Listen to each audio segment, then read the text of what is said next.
স্বাগত জানাচ্ছি প্রিয় দর্শক, মানচিত্রের নিয়মিত আয়োজন কথোপকথনের। আর আজকের এই প্রতিবেদনে আমি আপনাদের জন্য নিয়ে এসেছি বেশ কিছু চাঞ্চল্যকর খবর। ইরানে আরবাইনের পূর্ণার্থীদের উপর আমেরিকার এ যাবৎকালের সবচেয়ে ভয়ঙ্কর প্রাণঘাতী হামলা হয়েছে। ইমাম হোসেনের জিয়ারতে যাওয়ার পথে সীমান্তে ঝরল রক্ত। ওদিকে ইরানের কড়া হুঁশিয়ারি, আমেরিকাকে যে দেশই সাহায্য করবে তারাও এবার বৈধ লক্ষ্যবস্তু। আমেরিকা আবারও বোমা বর্ষণ করেছে, আর এবার সুপার হেভি বোমারু বিমান দিয়ে ইরানের পরমাণু ঘাঁটিতে হামলার প্রস্তুতি নিচ্ছে। ইরান পরিষ্কার জানিয়ে দিয়েছে, আমরা যদি তেল বিক্রি করতে না পারি তবে কেউ তেল বিক্রি করতে পারবে না। সমস্ত আরব দেশগুলোকে সবচেয়ে বড় হুমকি দিয়ে দিল ইরান। এছাড়াও ইয়েমেনে খুলে গেল নতুন একটা যুদ্ধের ময়দান। এসটিসি হুতি যোদ্ধাদের উপর ব্যাপক বোমা বর্ষণ করেছে রাতভর। লোহিত সাগরে সৌদি আরবের তেলের জাহাজে হুতিদের বড় হামলা, জাহাজ থেকে উঠল আগুনের শিখা। আর এদিকে হুতিদের উপর হামলার হুমকি দিল পাকিস্তান। দর্শক বন্ধুরা, হেডলাইন্সগুলো তো শুনলেন, ভিতরের খবরগুলো এর চেয়েও অনেক বেশি মারাত্মক। তো চলুন শুরু করা যাক আজকের মূল পর্ব। দর্শক, শুরুতেই আসি আমেরিকার কথায়। আমেরিকা ইরানের উপর টানা 12তম বারের মতো বড়সড় হামলা চালিয়েছে, আর এতে ব্যাপক ধ্বংসলীলা হয়েছে। কিন্তু গত বছর আর এই বছরের যুদ্ধের মধ্যে এবার এমন একটা খবর সামনে এসেছে যা মানুষকে ভিতর থেকে নাড়িয়ে দিয়েছে। রিপোর্ট অনুযায়ী আমেরিকা ইরান ইরাক সীমান্তে থাকা সালমেনচা বর্ডার ক্রসিংকে নিশানা করেছে, যেখানে ইমাম হোসেনের আরবাইনে যোগ দেওয়ার জন্য বিপুল সংখ্যক পূর্ণার্থী পায়ে হেঁটে ইরাকের দিকে যাচ্ছিলেন। আর এই খবরটি আজ 23শে জুলাই সকালে সামনে এসেছে। বলা হচ্ছে, হামলাটা ঠিক এমন এক সময়ে হয়েছে যখন সীমান্তে পূর্ণার্থীদের উপচে পড়া ভিড় ছিল। হাজার হাজার মানুষ তখন ইরাকে থাকা পবিত্র স্থানগুলোর দিকে এগোচ্ছিলেন। হামলার পরপরই সেখানে চরম বিশৃঙ্খলা আর হুড়োহুড়ি পড়ে যায়। মানে প্রাণ বাঁচাতে মানুষ যেদিকে পারে ছুটতে থাকে। খুজিস্তান প্রদেশের ডেপুটি গভর্নর নিশ্চিত করেছেন যে এই হামলায় অন্তত 2 জন পূর্ণার্থীর মৃত্যু হয়েছে এবং 11 জন আহত হয়েছেন। দর্শক বন্ধুরা, নতুন শুরু হওয়া এই যুদ্ধে আমেরিকার এটা হয়তো সবচেয়ে ভয়াবহ হামলা, যেখানে সাধারণ মানুষকে নিশানা করা হয়েছে। সালমেনচা হলো ইরান থেকে ইরাকে যাওয়ার সবচেয়ে গুরুত্বপূর্ণ স্থলপথ। প্রতি বছর আরবাইনের সময় এখান দিয়ে লাখ লাখ মানুষ যাতায়াত করেন। কিছু সূত্র বলছে আমেরিকার আসল উদ্দেশ্য ছিল ইরান আর ইরাকের মধ্যে যাতায়াতের এই প্রধান রাস্তাটাকে ধ্বংস করা, যাতে দুই দেশের মধ্যে স্থলপথে যোগাযোগ ব্যাহত হয়। আবার কেউ কেউ বলছেন বর্ডারে থাকা পুলিশরাই ছিল এই হামলার টার্গেট। এখন কারণ যাই হোক না কেন, ইরান আর আমেরিকার বর্তমান যুদ্ধে প্রথমবারের মতো আরবাইনের পূর্ণার্থীদের উপর সরাসরি হামলার ছবি সারা বিশ্ব দেখল। এর ফলে গোটা অঞ্চলে ক্ষোভ এবং উত্তেজনা এখন চরম পর্যায়ে পৌঁছাতে পারে। যদিও আমেরিকা এখনো পর্যন্ত এই হামলার বিষয়ে কোনো আনুষ্ঠানিক বিবৃতি দেয়নি। এবার জাস্ট এই দৃশ্যটা একবার দেখুন। সালমেনচা বর্ডার ক্রসিং, যেখানে আমেরিকার হামলার ঠিক কিছুক্ষণ আগেও লাখ লাখ পূর্ণার্থীদের জনসমুদ্র আছড়ে পড়েছিল। ইরান ও ইরাককে যুক্ত করা এই বর্ডার প্রতি বছর আরবাইনের সময় বিশ্বের অন্যতম বড় মানব সমাবেশে পরিণত হয়। আর এই ভিড়ের মাঝখানেই আমেরিকা বোমা ফেলল। বোমা পড়ার পর গোটা এলাকায় যে চরম আতঙ্ক তৈরি হয়, সেই দৃশ্যগুলো, এই ছবি দেখলেই বোঝা যায় হামলার আগে সেখানে কত মানুষের ভিড় ছিল। হামলাটা যদি আর একটু পরে হতো বা আরও একটু ভিড় জমতো, তাহলে প্রাণহানির সংখ্যাটা যে কোথায় গিয়ে দাঁড়াতো। এদিকে আমেরিকা এখন ইরানের পশ্চিমাঞ্চলীয় এলাকাগুলোতেও হামলা জোরদার করেছে। সর্বশেষ রিপোর্ট অনুযায়ী আমেরিকা কেরমানশাহ প্রদেশের যেসব শহর, সেই শহরেও হামলা চালিয়েছে। পরপর বেশ কয়েকটি শক্তিশালী বিস্ফোরণের খবর পাওয়া গেছে, তবে ঠিক কতটা ক্ষয়ক্ষতি হয়েছে তার পুরো তথ্য এখনো সামনে আসেনি। অর্থাৎ আমেরিকা এখন একই সঙ্গে ইরানের বিভিন্ন অঞ্চলকে টার্গেট করছে। 12তম রাতের এই অভিযান এখন আগের চেয়েও অনেক বড় এলাকায় ছড়িয়ে পড়ছে। অন্যদিকে ইরানও কিন্তু চুপ করে বসে নেই। তারা ইরাকের কিছু এলাকায় নতুন করে হামলা চালিয়েছে। এই খবরটি 23শে জুলাই রাত প্রায় 3:30 সময়কার। এই খবরটা আমি হেডলাইনে রাখিনি, কারণ কিছু চমকে দেওয়ার ভেতরের খবরও বাঁচিয়ে রাখতে হয়। রিপোর্ট বলছে ইরানের ড্রোনগুলো ইরবিলের দিকে ধেয়ে যায়, এরপর সেখানে থাকা মার্কিন কনসুলেটের সুরক্ষার জন্য মোতায়েন করা সির্যাম এয়ার ডিফেন্স সিস্টেমকে অ্যাক্টিভ করতে হয়। আকাশে অনাবরত ইন্টারসেপ্টার এবং ওই গুলির ঝলকানি দেখা যাচ্ছে। সির্যাম সিস্টেম মাঝ রাস্তাতেই ইরানের ড্রোনগুলোকে নামানোর একটা আপ্রাণ চেষ্টা চালিয়ে যায়। খবর অনুযায়ী ইরানের টার্গেট ছিল ইরাকের ওই অঞ্চলে লুকিয়ে থাকা কুর্দি বিচ্ছিন্নতাবাদী গোষ্ঠীগুলো, যাদের উপর ইরান আগেও বেশ কয়েকবার হামলা করেছে। ইরানের এই হামলায় বেশ কয়েকটি ড্রোন মাঝপথেই ধ্বংস হলেও দু একটা ড্রোন কিন্তু ঠিক নিশানায় গিয়ে আঘাত এনেছে বলে রিপোর্টে দাবি করা হচ্ছে। চলুন এবার পরের খবরের দিকে এগোই। ইরান জানিয়েছে তাদের সাম্প্রতিক এই ড্রোন হামলায় যে ড্রোনগুলো ব্যবহার করা হয়েছে তার মধ্যে একটি ড্রোন মিনাবের শিশুদের স্মরণে লঞ্চ করা হয়েছে।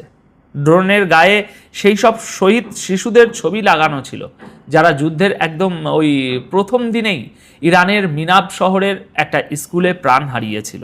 সেখানে 150 জনেরও বেশি শিশু মারা যায়। ইরানের দাবি আমেরিকার হামলায় নিহত ওই নিষ্পাপ শিশুদের স্মৃতি এবং তাদের রক্তের বদলা নেওয়ার বার্তা হিসাবেই এই ড্রোনটি ছাড়া হয়েছে। অর্থাৎ বোঝাই যাচ্ছে ইরান এখন তাদের এই পাল্টা হামলাকে শুধু সামরিক অভিযান নয়, বরং তাদের নিহত শিশুদের প্রতিশোধ হিসাবেও বিশ্বের সামনে তুলে ধরছে। বন্ধুরা, খবর এখনো অনেক বাকি আছে, আরও কিছু খবর আছে, ভিডিওর সাথে থাকুন। ইরান এবার শুধু আমেরিকাকেই নয়, আমেরিকার পাশে দাঁড়ানো দেশগুলোকেও কড়া হুঁশিয়ারি দিয়েছে। অর্থাৎ ইসরায়েল সহ যে সমস্ত দেশ আমেরিকাকে সাহায্য করছে তাদের সবাইকেই ইরান আজ আবারও সতর্ক করে দিয়েছে। ইরানের বিদেশমন্ত্রী আব্বাস আরাকাচি স্পষ্ট জানিয়েছেন, ইরানের কোনো পরিকাঠামোর উপর যদি হামলা হয় তবে তার উপযুক্ত এবং চূড়ান্ত জবাব দেওয়া হবে। তিনি বলেন, ইরানের নীতি খুব পরিষ্কার, চোখের বদলে চোখ আর হাতের বদলে হাত। আব্বাস আরাকাচি এমনকি এও বলেছেন যে কোনো দেশ যদি যে কোনোভাবে বা নিজেদের মাটি ব্যবহার করতে দিয়ে আমেরিকাকে সাহায্য করে তবে ইরান তাকেও বৈধ লক্ষ্যবস্তু হিসাবে ধরে নেবে।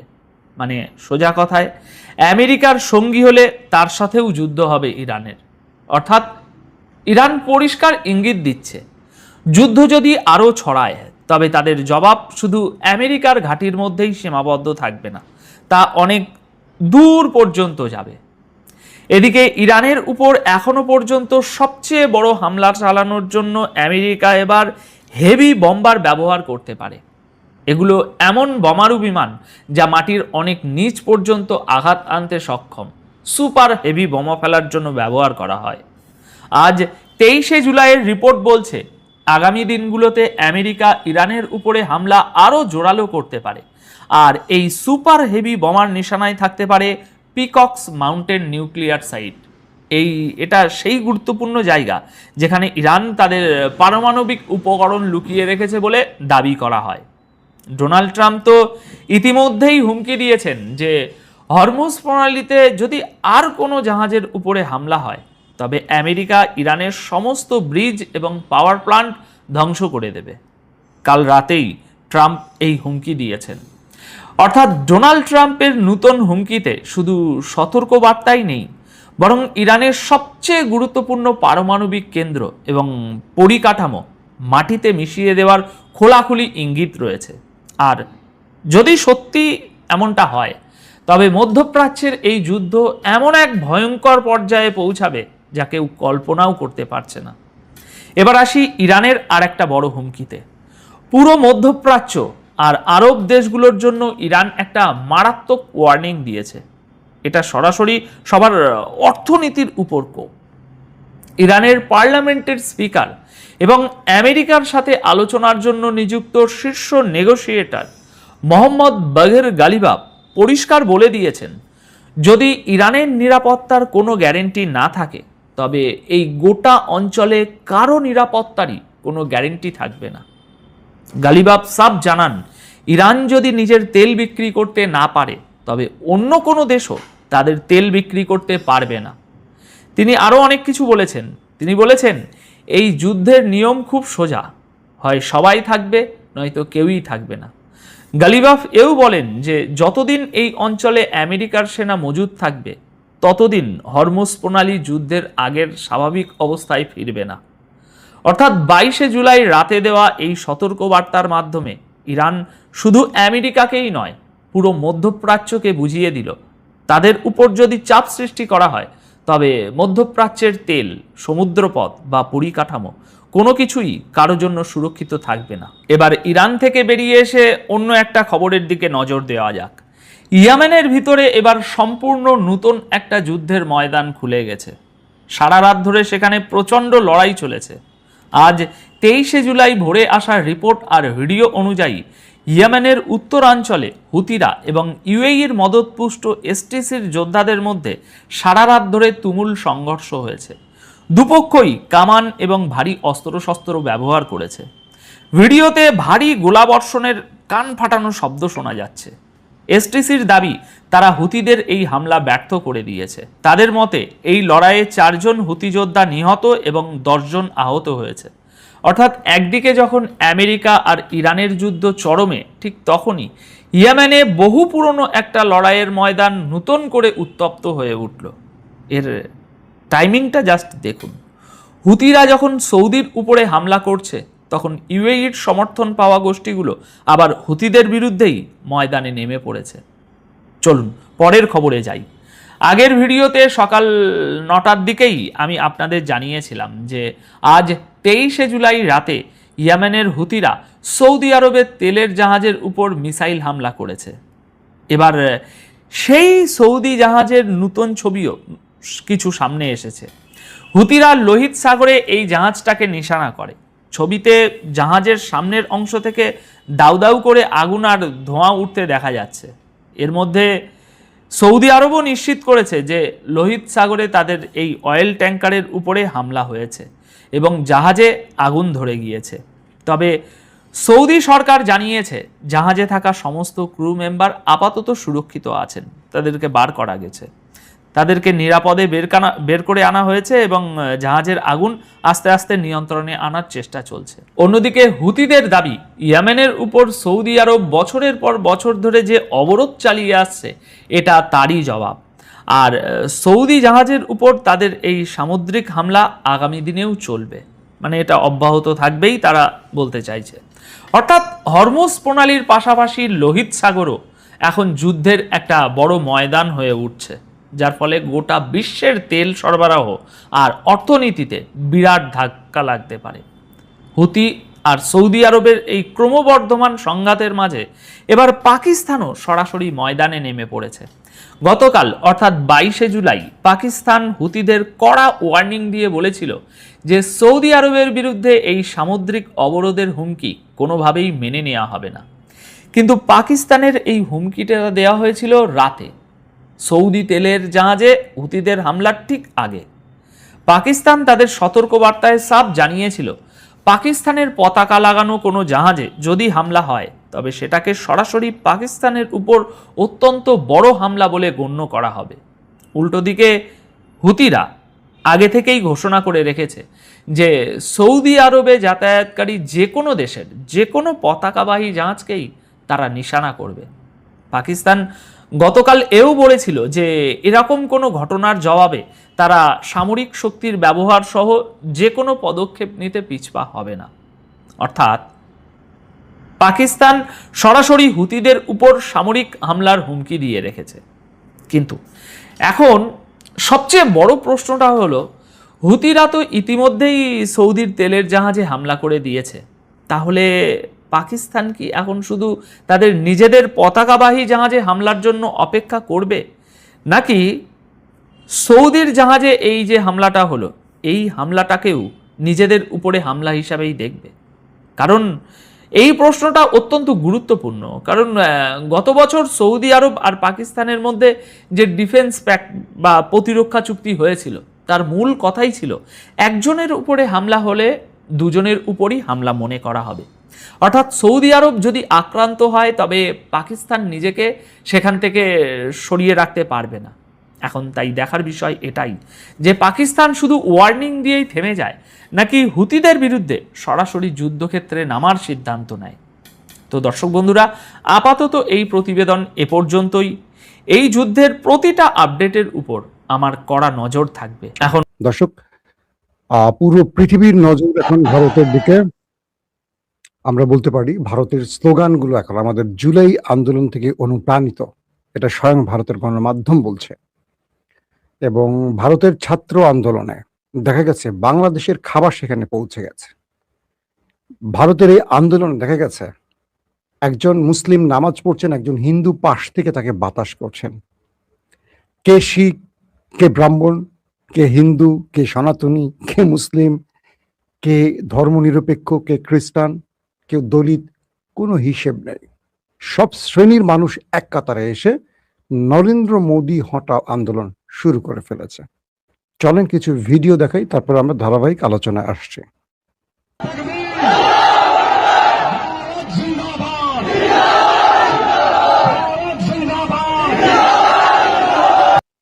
আপনারা যে ভিডিওটি দেখছেন, এটা হলো ছাত্র আন্দোলনের একটা ভিডিও। সেখানে মুসলিমরা সম্পৃক্ত হয়েছে নারায়ে তাকবীর স্লোগানের মাধ্যমে এবং এই আন্দোলনকে মুসলমানদের পক্ষ থেকে সমর্থন করা হয়েছে। মুসলমানদের পক্ষ থেকে মানে হলো মুসলিম শিক্ষার্থীরা, মুসলিম ভারতীয় নাগরিকরা, মুসলিম সিভিল সোসাইটি, তারা সেখানে নেমেছে। অজস্র মুসলিমরা দেখেন হাতে আলো, মোবাইলের আলো। আপনারা ভিডিওটা দেখলে ভালো করে বুঝবেন।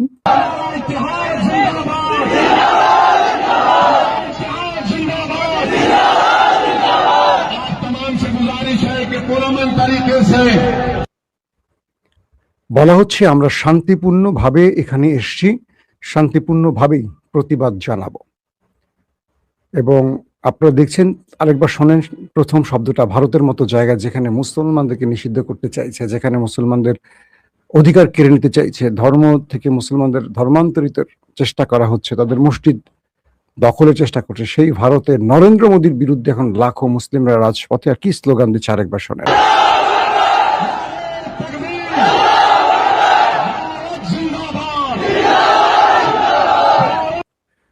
অর্থাৎ নরেন্দ্র মোদীর ভাগ্যে হাসিনার পরিণতি অপেক্ষা করছে অনেকেই বলছেন। তো এটা বিজেপি শাসন ব্যবস্থা পুরো ধ্বংস হয়ে যাবে যদি এটি ঘটে। বিজেপির ইতিহাস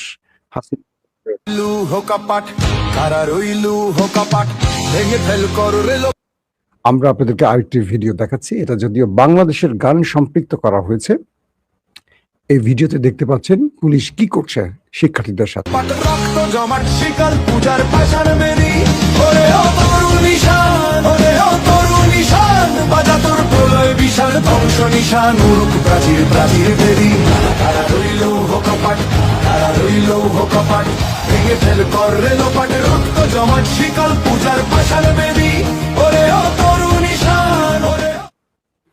ভিডিওটিতে আপনারা একটা বিষয় স্পষ্ট দেখলেন, সেটা কি যে সব শ্রেণীর মানুষ এই আন্দোলনে চলে এসছে। যেখানে মেডিকেল বা চিকিৎসার প্রয়োজন সেখানে মেডিকেল ক্যাম্প গঠন করেছে যারা ডাক্তার। যেখানে খাদ্যের প্রয়োজন, যাদের একটু সম্পদ আছে বা যারা সচ্ছল, তারা বিস্কিট, খাবার, কেক, শুকনো খাবার, পানীয় খাবার সব এনে হাজির হচ্ছে। যারা মুসলিম তারা রাজপথে দাঁড়িয়ে নামাজ পড়ছেন, হিন্দুরা বাতাস করছেন। আবার যারা একটু বয়সের তরুণ, যাদের উপর পুলিশ হামলা করছে, তারা পুলিশকে প্রোটেক্ট করছেন, প্রয়োজনে পুলিশকে উত্তম মাধ্যম দিচ্ছেন। একটা দেশের পুরো জাতির মধ্য থেকে সব শ্রেণীর, সব পেশার মানুষ যখন একটা আন্দোলনে সম্পৃক্ত হয়, ওই আন্দোলনকে আর কেউ থামাতে পারেনি। বাংলাদেশে 15 বছর ধরে বিএনপি এবং জামাত বা তাদের সমর্থিত 20 দলীয় জোট যত চেষ্টা করেছে, হাসিনার একটা পশম বাঁকা হয়নি। বিএনপি যত বড় কথা বলুক, জামাত যত বড় কথা বলুক, হাসিনার একটা পশম বাঁকা করতে পারেনি। এখন তারা ক্ষমতায় বসে অনেক লম্ফজম্প করে, অনেক বড় বড় কথা বলে। জাস্ট আন্দোলন শুরু হোক, দেখবেন সব নেতার মুখ। এটাই রাজনীতি। হাসিনাকে যে কায়দায় ফেলানো হয়েছে ক্ষমতা থেকে, ঠিক একইভাবে বাংলাদেশের এই আন্দোলন থেকে ভারত অনুপ্রাণিত হয়েছে। প্রত্যেকটি ধাপে ভারত বাংলাদেশের আন্দোলনকে ফলো করছে। বাংলাদেশের এক ছাত্রী পুলিশের গাড়ির সামনে দাঁড়িয়ে গেছে, তাদের সহযাত্রী বা তাদের বন্ধুদের যেন গ্রেফতার না করে তাদের যেন ছেড়ে দেয়। ঠিক একই দৃশ্য ভারতের গণমাধ্যমে আসছে। হুডি পরা এক মেয়ে দাঁড়িয়ে গেছে পুলিশ ভ্যানের সামনে। আমরা দেখেছি আমাদের আন্দোলনের সময় মারা শিশুদেরকে নিয়ে বেরিয়ে এসছেন, তাদেরকে আমাদের আন্দোলনকারীদের পানি দিয়েছেন, খাবার দিয়েছেন। ঠিক একইভাবে ভারতে বেরিয়ে আসছে ভারতের তারকারা। সালমান খান এই আন্দোলনকে সমর্থন করেছেন। ভারতের বড় বড় শিল্পীরা, অভিনেতারা, ডজন ডজন বলিউড তারকারা, উত্তরের দক্ষিণের যেই প্রান্তের, পাঞ্জাবের প্রত্যেক স্তরের তারকারা এখন রাজপথে এই আন্দোলনকে সমর্থন করছেন। এই আন্দোলন শুধু ভারতে নয়, এই আন্দোলন ছড়িয়ে পড়েছে পুরো পৃথিবীতে। লন্ডন, নিউ ইয়র্ক, আপনি কোথায় যাবেন, পৃথিবীর মোটামুটি ইউরোপ কান্ট্রিতে, পশ্চিমা দুনিয়াতে যেখানে ভারতের জনগণ আছে, প্রতিটি দেশে এই আন্দোলন আস্তে আস্তে ছড়িয়ে পড়ছে। প্রতিটি জায়গায় প্রোটেস্ট চলছে নরেন্দ্র মোদী বিরোধী। তারা বলছে কি, স্লোগান উঠছে কি, হাম লেকে ছাড়েঙ্গে আজাদি, ছিনকে লেঙ্গে আজাদি। এই আজাদি শব্দটা কোত্থেকে আসতে, এই আজাদি শব্দটাকে বিশ্লেষণ করতে হলে আমার মিনিমাম 2 ঘন্টা কথা বলা উচিত। ভারতের ছাত্র আন্দোলন একটা পরীক্ষা বা কি বলবো প্রশ্নপত্র ফাঁস, শিক্ষা ব্যবস্থার দুরবস্থা, কিন্তু আজাদি শব্দটা চলে আসছে কোত্থেকে? কারণ আন্দোলনকারীরা বলছেন এই ভারতের রাম রহিম একসাথে হয়ে ভারতকে স্বাধীন করেছে, কিন্তু আজ রাম থাকতে পারছে, রহিমকে দেশ থেকে তাড়ানো হচ্ছে নরেন্দ্র মোদীর এই হিন্দুত্ববাদী শাসন ব্যবস্থা।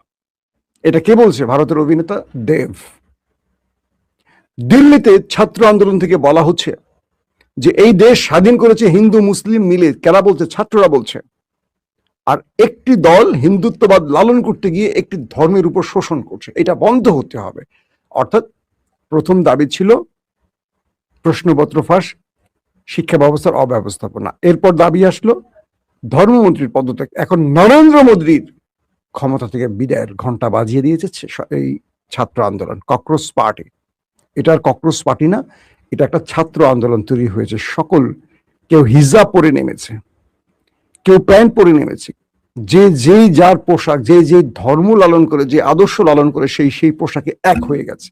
আপনাদের মনে আছে ঢাকা বিশ্ববিদ্যালয়ে বোরকা পরা, হিজাব পরা মেয়েটা নেমেছে, জার্সি পরা, আধুনিক বিশ্বাসী, আধুনিক শিক্ষা বিশ্বাসী ধরেন বা যেটাই বিশ্বাসী বলেন, আমাদের আরেকটা বোন নেমেছে, ওড়না সহ একটা মেয়ে নেমেছে, ওড়না ছাড়া একটা মেয়ে নেমেছে। অর্থাৎ প্রত্যেকেরই সকল পোশাকের অধিকার আছে। তো ঢাকা বিশ্ববিদ্যালয় থেকে যখন এই দৃশ্যগুলো আমরা দেখেছিলাম, আমি সাদিক কায়েমকে ওই সময় ফোন করে বলেছিলাম এই আন্দোলন হাসিনা থামাতে পারবে না, তোমরা এগিয়ে যাও। তখন জানতাম না সাদিক কায়েম কোন একটা রাজনৈতিক দলের। আমি আমাদের প্রিয় যারা হাসনাত সার্জিস, তাদের সাথে আমাদের কথা হচ্ছিল, তখন বললাম যে এই আন্দোলন কেউ থামাতে পারবে না, কারণ সব শ্রেণী সম্পৃক্ততা মানে হয়ে গেছে এই আন্দোলনে। হাসিনার আর কিচ্ছু করার নাই। যেটা আওয়ামী লীগকে সরাতে বিএনপি জামাত পারেনি, এত বড় রাজনৈতিক দল, শুধু ছাত্ররা, সাধারণ মানুষরা যখন সম্পৃক্ত হয়, সেই আন্দোলনটা একটা জনবিস্ফোরণ হয়। এটা কেউ থামাতে পারে না। এতগুলো মানুষের প্রাণ গেল, ছাত্ররা ফিরে যায়নি। পুলিশ কি বলছে? স্যার একটা মারি একটাই মরে, বাকিগুলো যায় না। এটা বিএনপি জামাতের ক্ষেত্রে হয়নি। এখন বলবেন এই আন্দোলন তো পেছনে জামাতের ভূমিকা, হোক, সেটা জামাতের নামে না, ছাত্রদের নামে। ভারতের মধ্যে এখন যে ব্যবস্থা চলছে, সেখানে শুধু ছাত্র নয়, ককরোচ পার্টি নয়, এবার কৃষকদের দিল্লি চলো আন্দোলন শুরু হয়ে গেছে একই সঙ্গে, এবং কংগ্রেস থেকে সমর্থন জানানো হয়েছে। ভারতের বিজেপি বিরোধী যত রাজনৈতিক দল আছে প্রত্যেকে এই আন্দোলনে সম্পৃক্ত হচ্ছে এবং সবাই এটাকে সমর্থন দিচ্ছে। পাশাপাশি ইন্টারনেট বন্ধ করার ফলে সেখানে আন্দোলন আরো চাঙা হয়েছে, যেটা বাংলাদেশে করেছিল আমাদের পলক ভাই। মেট্রো চলাচল বন্ধ, পুরো শহর স্তব্ধ হয়ে গেছে, সড়ক চলাচল সব বন্ধ। পুরো দিল্লি ক্রমান্বয়ে ঘিরে ফেলছে ছাত্ররা। নরেন্দ্র মোদীর অবস্থা এখন খুবই করুণ। দর্শক, আমরা রাত 11টায় আরেকবার আসার চেষ্টা করব ভারত প্রসঙ্গে। অনেক তথ্য আপনাদের দেব, যেহেতু আমার ইরানের খবর আছে, এটাকে আর লম্বা করছি না। ইরান আমেরিকার ভেতরে 3 স্তরে অ্যাটাক করেছে, এমন কিছু তথ্য এসছে কয়েকটি আরব নেটওয়ার্কে। তারা বলছে যে ইরান আমেরিকাকে কৌশলে পরাজিত করার চেষ্টা করছে এবং মোটামুটি আমেরিকাকে কৌশলে পরাস্ত করে ফেলেছে।